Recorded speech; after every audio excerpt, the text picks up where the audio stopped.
Hello guys, I am Shomiran Dotto and you're all following my YouTube video classes. आज का class का matter will be consignment. Consignment का जो last video हमने upload किया था उसमें मैंने अनसोल्ड स्टॉक कैलकुलेट करके दिखाया था। ये भी मैंने बताया था कि बेसिक्स ऑफ कंसाइनमेंट, कंसाइनर और कंसाइनी का रिलेशन बताया था मैंने। कंसाइनर का बुक में कौन सा बेसिक लेजर अकाउंट ओपन करना होता है। जैसे कंसाइनर के बुक में हम लोग ये देखा था कि कंसाइनमेंट अकाउंट बनाते हुए जहाँ से कंसाइनर कितना प्रॉफिट अर्न किया या लॉस सफ़र किया वो निकाल सकते हैं हम लोग, और एक कंसाइनी अकाउंट बनाते हुए जहाँ से कंसाइनर को ये पता चलता है कि at the end of the year कितना रुपया उसको अभी भी वापस मिलेगा या कितना रुपया उसको ऑलरेडी मिल चुका है कंसाइनी से। साथ ही साथ हम लोग कमीशन कैलकुलेशन करते हुए देखा था। मैंने देखा था कि दो टाइप ऑफ कमीशन होता है, ऑर्डिनरी कमीशन और डेलीगेटेड कमीशन। जो कमीशन किसको दिया जाता है, कंसाइनी को दिया जाता है। कंसाइनी को और भी एक चीज़ दिया जाता है, जैसे कंसाइनी का जो एक्सपेंसेस होता है, कंसाइनी अपना जो गुड्स को सेल करने के लिए रखने के लिए जो भी एक्सपेंसेस बियर करता है, all those expenses are borne by the consignor. Unsold stock calculation करने के लिए हम लोग ये देखा था कि उधर कंसाइनर का हर एक एक्सपेंसेस लिया जाता है, बट कंसाइनी का सिर्फ नॉन रिकरिंग एक्सपेंसेस लिया जाता है। नॉन रिकरिंग एक्सपेंस मतलब कंसाइनी जहाँ पर माल रिसीव कर रहा है, चाहे वो पोर्ट में हो चाहे वो स्टेशन में हो, वहाँ से लेके गोडाउन तक ले जाने में जो खर्चा होता है उसको हम लोग नॉन रिकरिंग एक्सपेंस बोलते हैं। Those expenses to be considered while calculating unsold stock. आज भी हम लोग देखेंगे वैसे ही कुछ सम जहाँ पर हम लोग एबनॉर्मल लॉस कैलकुलेट करते हुए देखेंगे। हम लोग ये भी देखेंगे अनसोल्ड स्टॉक कैसे कैलकुलेट होता है एक ही साथ, एक ही स्टेटमेंट में, calculation of abnormal loss and unsold stock. For that हमने आज दो इंपॉर्टेंट सम दिखाएंगे आप लोगों को। वो देखने के बाद आई होप आप लोगों को ये क्लियर हो जाएगा कि कैसे एबनॉर्मल लॉस कैलकुलेट किया जाता है, कैसे अनसोल्ड स्टॉक कैलकुलेट किया जाता है। So let's move on to show you those two sums. Today's first sum on first 7 number 7 page number 140 में है। ये सम नंबर 7 पेज नंबर 140 में है। 1 जुलाई 2002 Sengupta of Kolkata sent 150 cases of goods at a cost of ₹750 per case to Kapoor of Mumbai on consignment basis and paid ₹1900 for insurance premium, 3500 for freight and 2600 for dock charges. These are all the expenses made by the consigner. Consigner ने 150 cases भेजा है 750 rupees करके। साथ ही साथ on arrival of the goods Kapoor's sent bank draft, मतलब 10,000 का एक बैंक ड्राफ्ट दिया गया है। तो एक बैंक ड्राफ्ट दिया गया है, मतलब ये एडवांस के तौर पे कंसाइनी ने कंसाइनर को भेजा, मतलब कंसाइनर को मिला, मतलब सेनगुप्ता को मिला। और साथ ही साथ उसने क्लियरिंग चार्जेस दिया 2500। ये क्लियरिंग चार्जेस डॉक में दिया जाता है, पोर्ट में दिया जाता है। 870 फॉर कार्टेज, मतलब ये लेके जाने में, गोडाउन लेके जाने में खर्चा है, और 750 फॉर गोडाउन रेंट, मतलब ये गोडाउन में अंदर इंटर होने के बाद ये एक्सपेंसेस होता है। तो इधर यहाँ से साफ है कि जब भी हम लोग अनसोल्ड स्टॉक कैलकुलेट करेंगे, ये एक्सपेंस जो स्टॉक गोडाउन ये पोर्ट में किया गया था क्लियरिंग करने के लिए, और 870 जो कैरेज है, जो गोडाउन से लेके पोर्ट से लेकर गोडाउन तक ले जाने में खर्चा हुआ, ये दोनों एक्सपेंस ही हम लोग कंसीडर करेंगे for unsold stock calculation. Will not this expenses godown rent will not be considered. 5 cases damage हुआ इन ट्रांजिट, मतलब जाते जाते रास्ते में 5 केसेस डैमेज हुआ, जिसके अगेंस्ट में 3500 का इंश्योरेंस क्लेम मिल चुका है। कोई बात नहीं है, 5 केसेस जो है 150 केसेस में से 5 केसेस डैमेज हुआ रास्ता में। उसके बाद 100 केसेस सेल कर दिया गया 1,05,000 रुपया में। 100 केसेस में sold for ₹1,05,000। Incurring bad debt. Bad debt के बारे में हम एक चीज़ बता दें आप लोगों को, बैड डेट के बारे में हम लोग नेक्स्ट वीडियो में हम definitely I will consider this bad debt, because bad debt is a big issue. Bad debt कब रिकॉर्ड होता है कंसाइनर का बुक में और कब नहीं होता है ये हम जरूर बताएंगे, बट इधर ये समय bad debt will not be considered. Bad debt इसीलिए कंसीडर नहीं हुआ, इसके ऊपर हम एक नोट देंगे। ये सब में सिर्फ इतना जान के रखिएगा कि bad debt is not to be considered as because of the fact कि इधर consignor other than the ordinary commission, देखिए 5% ordinary commission, other than the ordinary commission 2% का डेलीगेटेड कमीशन भी दे रहे हैं। तो एक चीज़ तैयार है, इसके ऊपर हम नोट देंगे जरूर। एक चीज़ तो तैयार है कि अगर कंसाइनी को other than the ordinary commission एक डेलीगेटेड कमीशन भी मिल रहा है, तो तब जाके अगर कुछ भी बैड डेट होता है तो that bad debt will be born by consignee. इसीलिए कंसाइनर का बुक में उसका कोई इफेक्ट नहीं आएगा। तो कब नहीं आएगा कंसाइनर का बुक में बैड डेट का effect? Whenever consignor is giving other than the ordinary commission a delegated commission to the consignee, then bad debt will not be the expense या loss to the consignor, it will be a loss to the consignee and will be considered in the books of consignee। हम लोग अभी फिलहाल consignor का book में कर रहे हैं, तो bad debt will not be considered. और ये सब में साफ साफ बोल दिया गया 2% का डेल क्रेडिट कमीशन दिया जा रहा है, so bad debt will not be considered. इसके ऊपर आप लोग नोट लिख के रख सकते हो, सम में आप लोग लिख के रख सकते हो, सम के नीचे फुट नोट के तौर पे कि since consignees allowed other del credit commission other than the ordinary commission, so any bad debt occurred will be borne by the consignee, it will not be considered in the books of consignor। और lastly amount जो due है वो remit किया गया through bank draft. इधर आप लोगों को दो लेजर अकाउंट बना के हम दिखाएंगे और साथ ही साथ ये भी दिखाएंगे कि कैसे अनसोल्ड स्टॉक और एबनॉर्मल लॉस कैलकुलेट होता है। So let me move on to show you the solution of sum number 7। So इधर to goods and to consignment 150 cases माल भेजा गया 750 रुपीज़ करके, तो 150 into 750 दैट इज़ 1,12,500 इतना माल भेजा गया गुड्स एंड ऑन कंसाइनमेंट। साथ ही साथ कंसाइनर का जो एक्सपेंस हुआ टोटल करके मैंने लिख दिया 8,000। आप लोग देख लीजिएगा जितना भी खर्चा हुआ कुल मिला के 8,000 दैट इज़ 1,900 प्लस 3,500 प्लस 2,600 करने से आपका आएगा 8,000, मैंने लिख दिया इधर। साथ ही साथ सेल किया गया है बाय कपूर, ये Sengupta is the consignor, Kapoor is the consignee. By Kapoor बोल के सेल्स कितना किया गया है 100 केसेस माल बेचा गया, 100 केसेस माल बेच दिया 105 1,05,000 रुपया में। साथ ही साथ कपूर का ढेर सारा एक्सपेंसेस हुआ है, टू कपूर बोल के लिखेंगे clearing charges, cartage, godown rent, ordinary commission 5% 5% on this and del credit commission भी फिलहाल इसके ऊपर ही कैलकुलेट होगा, कुछ नहीं बोला जाता है। Normally del credit commission credit sale के ऊपर कैलकुलेट किया जाता है, बट इधर कुछ नहीं बोला गया तो 5% ऑर्डिनरी कमीशन वो भी 1,05,000 के ऊपर कैलकुलेट होगा। और del credit commission nothing is been mention, so that also will be calculated at the rate of 2% on gross sales that is 1,05,000।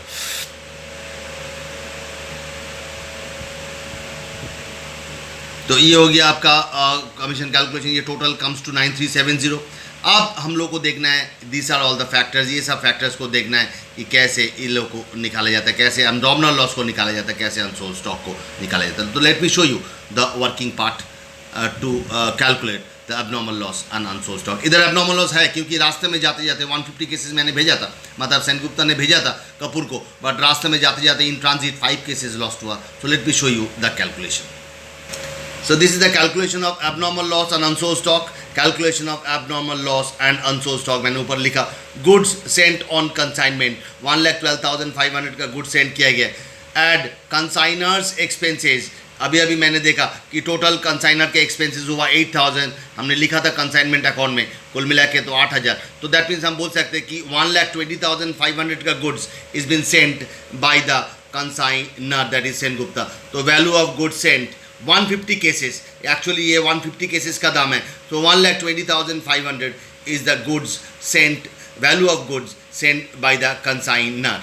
उसके बाद less goods lost in transit, क्योंकि ये माल नहीं पहुंचेगा कंसाइनी के पास, रास्ते में जाते जाते अगर कुछ लॉस हुआ तो लॉस को लेस करने के बाद जो माल पहुंचेगा उसी को हम लोग वैल्यूएशन करना पड़ेगा। So over here this is not the goods which will be reaching to the consignee that is Kapoor, because on the way in transit there was certain loss, 5 cases of goods loss, so definitely that will be deducted, and after which the figure will come will be the goods received by the consignee। so कैसे निकाला जाएगा? अगर 1,20,500 is the cost of 150 cases, तो 5 cases का क्या दाम होगा? Less goods lost in transit 1,20,500 is the cost of 150 cases, तो 5 केसेस का क्या दाम होगा?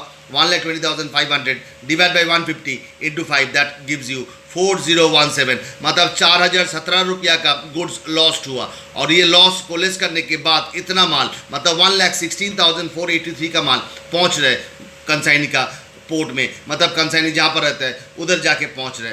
गोडाउन में नहीं पहुंचा, गोडाउन में लेके जाना होगा कंसाइनी को, डेफिनेटली ये माल पहुंचता है पोर्ट में, शिप में से जाता है तो पोर्ट में पहुंचता है, अगर ट्रेन से जाता है तो स्टेशन में पहुंचता है। तो इतना का माल पहुंचा उधर, क्योंकि रास्ता में 4017 4,017 रुपया का 4,017 रुपीज़ का गुड्स लॉस्ट हुआ। ये कैलकुलेशन कैसे करना होगा? ये according to this way you have to calculate. अगर 1,20,500 is the cost of 150 cases, तो 5 केसेस का क्या दाम होगा? That will be 4017। तो total loss of goods in transit is 4017।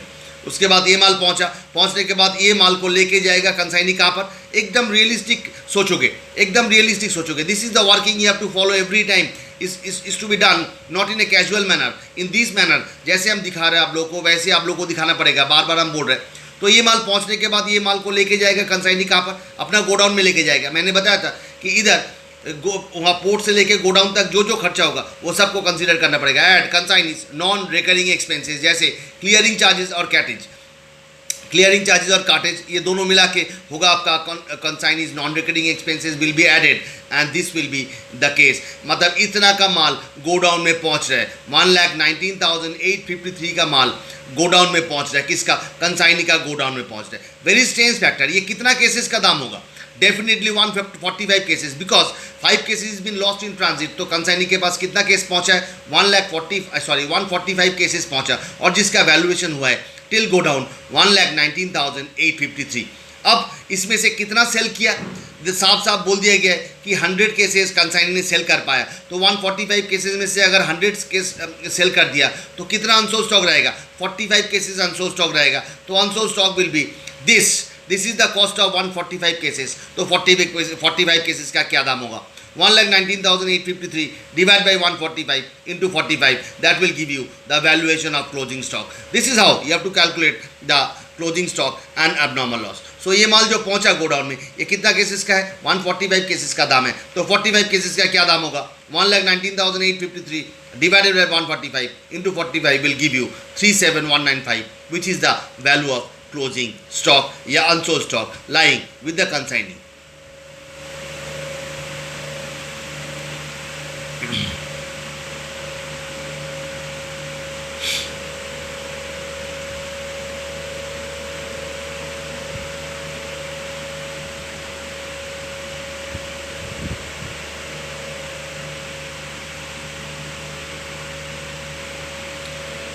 So this is how you have to calculate the abnormal loss and unsold stock. Now I'm going to show you कि how to be applied all this figure in the consignment account. कैसे इसका effect दिया जाएगा consignment account में। दो चीज़ तो हम लोग निकाल लिया, एक 4017 का abnormal loss और एक 37195 का unsold stock. So now let me show you the consignment account.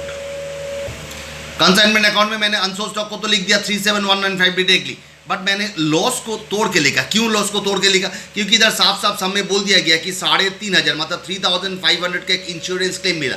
मतलब गुड्स लॉस्ट हुआ था कितना रुपये का? 4,017 रुपीज़ का गुड्स लॉस हुआ था, जिसके अगेंस्ट में इंश्योरेंस क्लेम मिला 3,500 3,500। तो क्वाइट ऑब्वियस, तो बाकी का जो एक्चुअल लॉस हुआ मतलब जो पीएल में ट्रांसफर होगा दैट इज 517, क्योंकि 4,017 का लॉस में से गुड्स जो लॉस हुआ था रास्ते में ट्रांजिट में, जिसमें से इंश्योरेंस क्लेम मिल चुका है 3,500 रुपया 3,500 का। तो बाद बाकी जो 517 रहेगा that is the actual loss to be transfer to PL account. इसीलिए हम लोग तोड़ के इधर लिखा बाई पीएल 517 और बाई इंश्योरेंस क्लेम 3,500। अगर सोचिए ये सब में कोई इंश्योरेंस क्लेम नहीं मिलता तो बाई पीएल लिख के पूरी 4017 लिख देते, क्योंकि तब इंटायर गुड्स जो लॉस्ट हुआ था will be transfer to PL account because there is entire loss of 4017 for the business. But over here it is not like that because either there is a claim of rupees 3,500 against a loss of 4017, which means a business suffered a loss of 517. So that's how we have to show this abnormal loss if there is any insurance claim.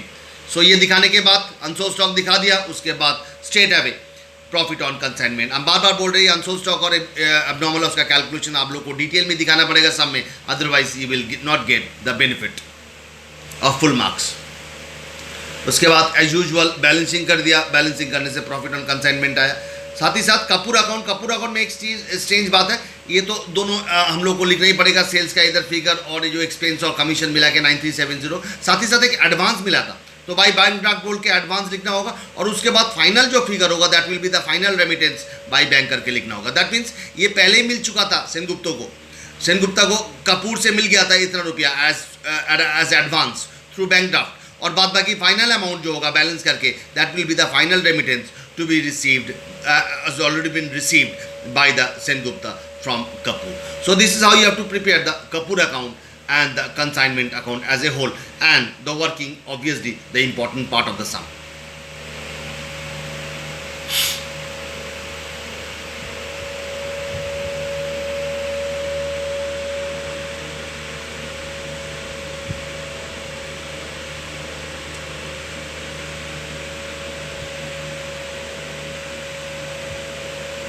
Now I'll move on to our next sum number 9. Another interesting sum number 9. Jyotimal of India consigned 50 cases goods costing rupees 2000 each to Ziauddin. मतलब इधर Jyotimal is the consigner and Ziauddin is the consignee. Jyotimal paid, these are the expenses paid by the consignor, 2500, 19000 and 3500 बोल दिया गया. Ziauddin sells 30 cases at rupees 3500 each and incurs the following expenses: landing charges, warehousing and storage, packing and selling expense. तो इसमें से तीनों expense में से हम लोग एक चीज़ बोल सकते हैं कि लैंडिंग चार्जेस जो है that will be the non recurring expense, क्योंकि यही एकमात्र एक्सपेंस है जो कि पोर्ट से लेकर गोडाउन तक हुआ है. बाद बाकी सब कुछ गोडाउन में एंटर होने के बाद. देखो वेयर हाउसिंग एंड स्टोरेज ये गोडाउन में एंटर होने के बाद, packing and selling expense definitely ये गोडाउन में एंटर होने के बाद. It is found that 2 cases have been in transit and 3 cases are still in transit. मतलब 2 cases have been lost in transit. Lot नहीं होगा, ये लॉस्ट होगा. लॉस्ट इन ट्रांजिट मतलब रास्ते में जाते जाते 2 केस खराब हुआ और 3 केस अभी भी रास्ता में पड़ा हुआ है, मतलब अभी तक पहुंचा नहीं है, इन ट्रांजिट है.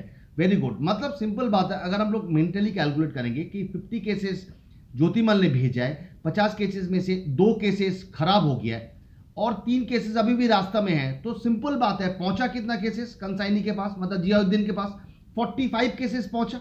उस 45 केसेस में से उसने सेल कितना किया, 30 केसेस सेल किया. तो अल्टीमेटली कितना केसेस अनसोल्ड स्टॉक रह गया, 15 cases. This is how you have to calculate. थोड़ा मेंटल कैलकुलेशन. इधर क्या बोला गया, 50 cases is been send by the Jyotimal, out of which 2 cases are lost in transit and 3 cases are still in transit. मतलब रास्ते में अभी भी आ रहा है माल, अभी तक पहुंचा नहीं है कंसाइनी के पास. तो डेफिनेटली कंसाइनी के पास मतलब जियाउद्दीन के पास 45 केसेस पहुंचा, जिसमें से उसने 30 केसेस बेचा है. तो 15 cases will be unsold stock. So let me show you this interesting some and the interesting working note. Books of Jyotimal consignment account. 2 goods sent on consignment, 50 cases भेजे गया 2000 करके 1 लाख. साथ ही साथ 2 बैंक करके 25,000 टोटल एक्सपेंसेस होगा. देखो 2500 plus 19,000 plus 3,500 that makes you the expense of consignor, expense of Jyotimal that comes to 25,000. उसके बाद जियाउद्दीन ने सेल किया, 30 केसेस सेल किया एट 1,05,000. साफ साफ सम में दिया हुआ है. उसके बाद जो भी खर्चा हुआ जियाउद्दीन का, landing charges, warehousing charges, packing and expense and commission at the rate of 10% बोल दिया गया. Commission 10% on 1,05,000. ये कुल मिला के इतना आया 22,500.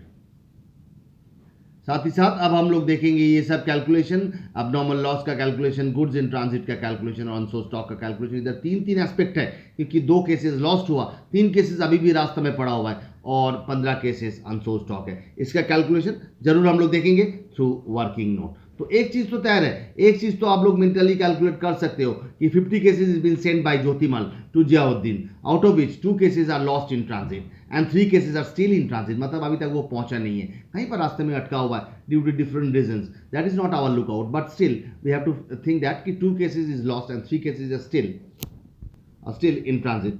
तो in that case 45 cases is been received by the Ziauddin, out of which he sold 30 cases. सम में दिया हुआ है, सम में देखिए, सम को गो थ्रू कीजिए, पता चल जाएगा. 30 केसेस वो सेल कर दिया, तो 15 cases remains unsold. Now let me show you the working part. Calculation of abnormal loss and unsold stock. Goods Saint on consignment 1 lakh rupees का माल सेंड किया गया. साफ सुथरा वर्किंग, देखिए कितना बढ़िया वर्किंग है. आप लोगों को भी ऐसे ही वर्किंग करना पड़ेगा. Add consignor's expenses 25,000. It is already been given, ये ऑलवेज दिया हुआ रहेगा. तो हम बोल सकते हैं कि वैल्यू ऑफ गुड सेंट इज 125 केसेस. मतलब ये कितना केसेस का है, 50 केसेस का है. सिंपल बात है, this is the value for 50 cases because इधर Jyotimal is sending 50 cases, out of which lost in transit. अगर ये 50 केसेस का दाम है तो 2 केसेस का क्या दाम होगा, 1,25,000 बाई 50 इंटू 2 दैट इज 5,000. ये लॉस हो गया रास्ता में और अभी भी रास्ता में 3 पड़ा हुआ है. तो अगर ये 50 केसेस का दाम है तो 3 केसेस का क्या दाम होगा, लेस गुड्स इन ट्रांजिट. क्यों ये दोनों को हम लेस कर रहे इधर, क्योंकि जो लॉस्ट हो गया या जो अभी भी ट्रांजिट में है वो माल तो पहुंचा नहीं है. ये दोनों को लेस करने के बाद जो वैल्यू आएगा that is been the goods received by the consignee. That's why I am deducting both of them.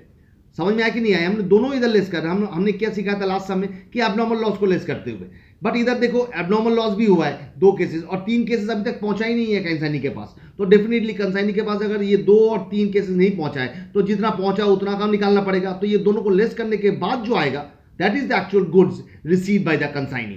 समझ में आया कि नहीं आया? तो इधर 3 केसेस, 2 केसेस जो लॉस्ट हुआ उसका भी वैल्यूएशन कर लिया मैंने based on this 1,25,000 divide by 50 into 2। Versus goods in transit जो है उसका भी हम लोग वैल्यूएशन कर लिया कैसे, 1,25,000 डिवाइड बाय 50 into 3, क्योंकि 1,25,000 जो है वो 50 केसेस का दाम है, तो 2 केसेस का क्या होगा और 3 केसेस का क्या होगा। तो एक साथ ये दोनों को लेस करते हुए जो फिगर आएगा that is 1,12,500 which is the goods received bye consignee. This is 45 cases, this is actually 45 cases. Goods received by the consignee, this is actually 45 cases, 1,12,500। अब इसमें हम लोग को मालूम है ये माल रिसीव किया जहां पर, वहां से लेके गोडाउन तक लेके जाना होगा कंसाइनी को।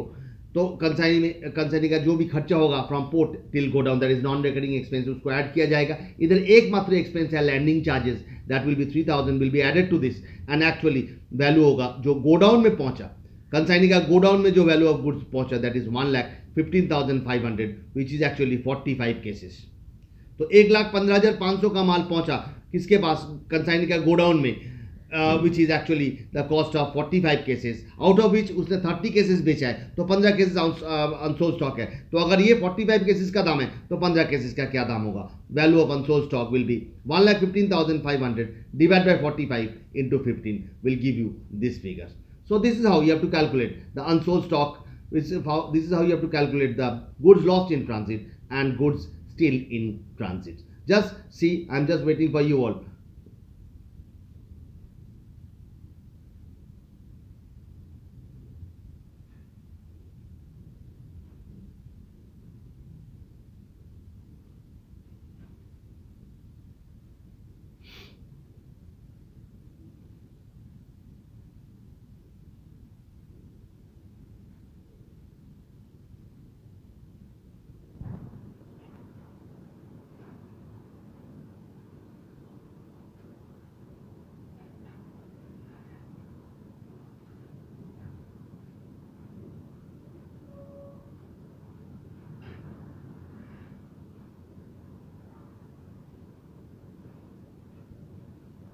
Now I'll show you how to apply all this in the consignment account.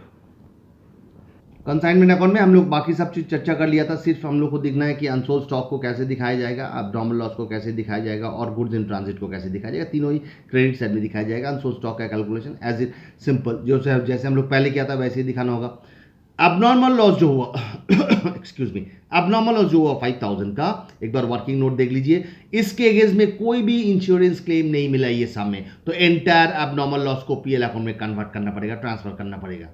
समझ में आया? लास्ट समय हम लोग देखा था 4017 के एबनॉर्मल लॉस के अगेंस्ट में 3,500 का इंश्योरेंस क्लेम मिला था, इसलिए 517 का जो लॉस हुआ था उसको हम लोग पीएल में ट्रांसफर किया था। But over here entire loss को पीएल में ट्रांसफर कर दिया बिकॉज लॉस के अगेंस्ट में कोई इंश्योरेंस क्लेम नहीं मिला। साथ ही साथ गुड्स इन ट्रांजिट को भी इस तरह दिखाना पड़ेगा। ऐसे ये माल अगर पहुंच जाता तो कहां पर एंट्री होता, देख सोचिए तो, अगर ये माल पहुंच जाता कंसाइनी के पास तो ये माल कहां पर होता, किसके अंदर में होता, अनसोल्ड स्टॉक के अंदर में होता। As simple as that. अगर गुड्स इन ट्रांजिट नहीं रह के ये माल अगर कंसाइनी के पास पहुंच जाता तो कंसाइनी के पास पहुंचने के बाद ये अनसोल्ड स्टॉक में रह जाता, इसीलिए इस तरफ ही दिखाना पड़ेगा as if it's a stock बोल के, बाय गुड्स इन ट्रांजिट बोल के इस तरफ दिखाया जाएगा 7,500। ये दिखाने के बाद ultimately profit, and then next will be the Ziauddin account that is consignee account.